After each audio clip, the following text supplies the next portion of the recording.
kita mulai saja. Ini adalah pohon pada bayi. Baiklah, pada kolom pertama ada nomor urut. Misalnya kita tulis nomor urut 1. Kemudian pada kolom kedua di sana ada nik. Kita tulis sesuai dengan nomor kakak. Kemudian ada nama bayi. Tulis sesuai apa yang diberikan oleh keluarga. Kemudian pada kolom keempat ada tanggal lahir. Contoh tanggal lahir bayi, contohnya misal tanggal 21 Maret 2020. Kemudian di kolom kelima ada jenis kelamin bayi. Tulis P jika jenis kelamin perempuan, tulis L jika jenis kelamin laki-laki. Kemudian pada kolom ke-6 ada nama ibu dan suami. Kita tulis sesuai dengan nama ibu dan suami. Kemudian pada kolom ke-7 ada alamat, misalnya RT 3 RW 1. Kemudian selanjutnya pada kolom ke-8 jika ibu memiliki buku KIA, kita beri tanda rumput. Jika tidak, kita berikan tanda silang. Kemudian pada kolom ke-9 ada berat lahir per gram, panjang lahir per sentimeter. Misalnya, berat bayi 3.200 gram, panjang bayi 50 cm. Kemudian, pada kolom 10, masa neonatal. Saat lahir sampai 5 jam pertama ada 4 kolom. Yang pertama, isi dengan kode tempat pelayanan, contoh misal puskesmas. Yang kolom kedua, kode saat lahir bayi, ada komplikasi atau tidak. Jika tidak, tulis baik. Pada kolom ketiga, pelayanan yang didapatkan. Misalnya IMD, PITKA, dan salap mata. Kemudian, pada kolom keempat, beri tanda positif jika bayi meninggal. Beri tanda negatif jika bayi tidak meninggal. Kemudian, pada kolom ke-11, pertama 6-48 jam. Kolom yang pertama, tanggal kunjungan, misalnya 03 Januari 2019. Kemudian kolom kedua, kode pelayanan, misalnya puskesmas. Kemudian kolom ketiga, beri tanda bintang jika bayi sehat. Kemudian kolom keempat, beri tanda negatif strip jika bayi tidak meninggal. Kemudian kolom ke-12, hari ke-3 sampai 7 hari. Kolom pertama diisi tanggal kunjungan. Kolom kedua, tempat pelayanan. Kolom ketiga, beri tanda bintang jika bayi sehat. Kolom keempat, beri tanda strip jika bayi tidak meninggal. Kemudian, kunjungan ketiga, hari ke-8 sampai 28 hari. Kolom yang pertama, tulis tanggal kunjungan. Kolom yang kedua, kode pelayanan. Kolom yang ketiga, bayi, beri tanda bintang jika bayi sehat. Kolom keempat, beri tanda strip jika bayi tidak meninggal. Kemudian, selanjutnya ada kunjungan bayi pada Januari. Kolom pertama, tanggal kunjungan bayi, misalnya tanggal 22 Januari 2020. Kemudian, kolom kedua, kode tempat pelayanan, misalnya posyandu. Kemudian kolom ketiga ada kode pelayanan EI dikarenakan bayi usia 1 bulan sampai dengan 1 bulan 29 hari yang dapat ASI aja. Kemudian kolom keempat tulis positif jika bayi meninggal. Kemudian adapun register kohort bayinya di bulan Januari,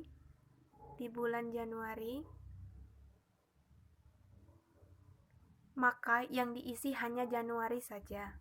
Kemudian adapun kolom 38 ada vitamin 6 bulan. Ini belum diisi karena bayi masih usia 1 bulan. Kemudian kolom kedua, imunisasi. Pada kolom ke-39 ada HB0, 0-7 hari, tulis tanggal imunisasi. Imunisasi BCG dan polio 1, tulis tanggal misalnya tanggal 6 Desember 2019 dan polio 1 05 Januari 2020. Kemudian selanjutnya kolom ke-41 DPT dan polio 2 belum dapat. Kemudian pada kolom ke-42 polio 3 dan DPT belum dapat. Kemudian pada kolom ke-43 polio 4 belum dapat. Kemudian pada kolom yang terakhir kematian postnatal tidak ada kematian. Itulah isi atau cara mengisi kohort bayi.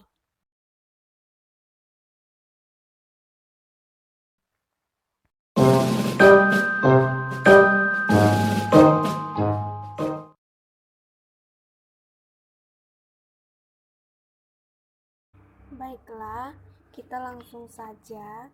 Ini adalah untuk pengisian register kohort pada ibu. Adapun kolom yang pertama, tanggal, misalnya kita isi dengan tanggal 21 Januari 2020. Kemudian pada kolom kedua ada nomor ibu, misalnya kita isi 0406. Kemudian pada kolom ketiga ada nama ibu, misalnya Nyonya Yuni. Kemudian pada kolom keempat adapun jam kesmasnya, misalnya kita isi BPJS. Kemudian usia kehamilan pada kolom kelima, misalnya kita isi 31 minggu. Kemudian pada kolom keenam, trimester ke-3 pada ibu. Kemudian adapun anamnesis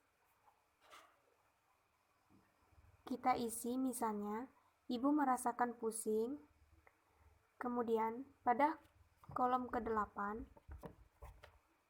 berat badan per kilogram, misalnya berat badan ibu 77 kg. Kemudian kolom ke-9 adapun tinggi badan per cm, misalnya tinggi badan ibu 170 cm. Kemudian pada kolom ke-10 adapun tekanan darah ibu, misalnya 120/90 mmHg. Kemudian pada kolom ke-11 TFU, misalnya 26 cm. Kemudian pada kolom ke-12 adapun lila per cm, misalnya 32 cm. Kemudian pada kolom ke-13,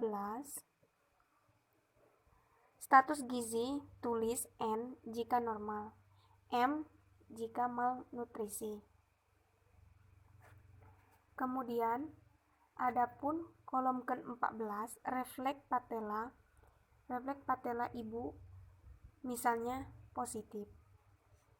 Kemudian pada kolom ke-15, adapun DJJ per kali atau kali per menit, misalnya DJJ ibu 140 kali per menit. Kemudian pada kolom ke-16, adapun kepala THD, PAP atau MBM, misalnya kita isi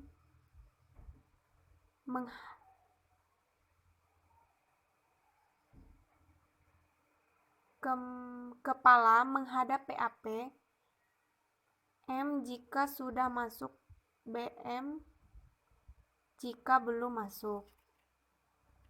Kemudian adapun kolom ke-17, TBJ, misalnya kita isi 2100 gram jika dalam gram jumlah janin tunggal T ganda G. Kemudian pada kolom ke-19 adapun presentasi, misalnya presentasi kepala. Adapun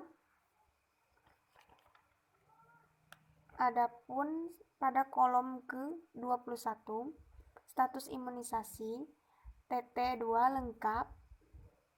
Yang pada kolom ke-22, injeksi TT pada pemeriksaan bulan Januari ini misalnya tidak ada.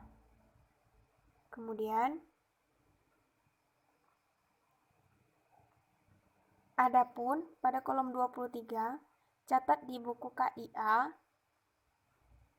sudah dicatat. Kemudian pada kolom ke-24, FE atau tab atau botol,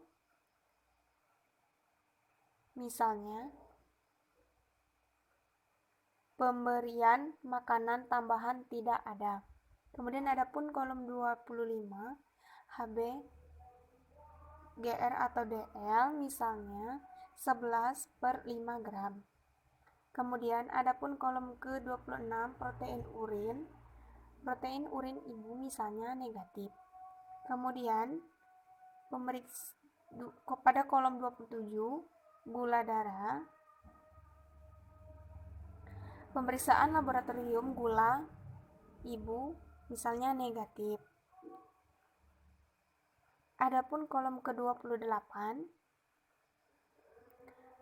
pemeriksaan sifilis negatif dan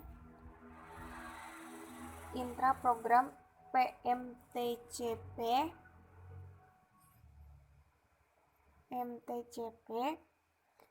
misalnya ibu hamil diperiksa HIV hasilnya negatif.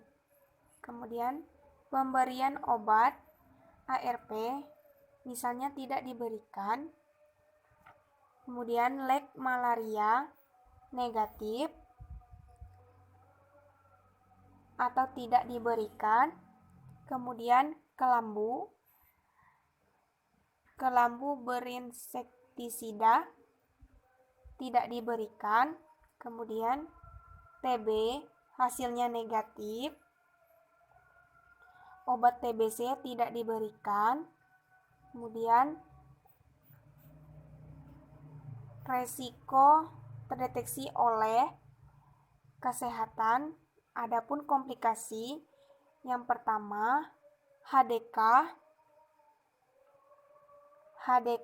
atau hipertensi dalam kehamilan negatif, abortus tidak ada, perdarahan tidak ada, infeksi tidak ada, kemudian KPD tidak ada, kemudian kegiatan rujukan tidak ada. Baiklah, itu saja cara-cara pengisian ibu. Terima kasih.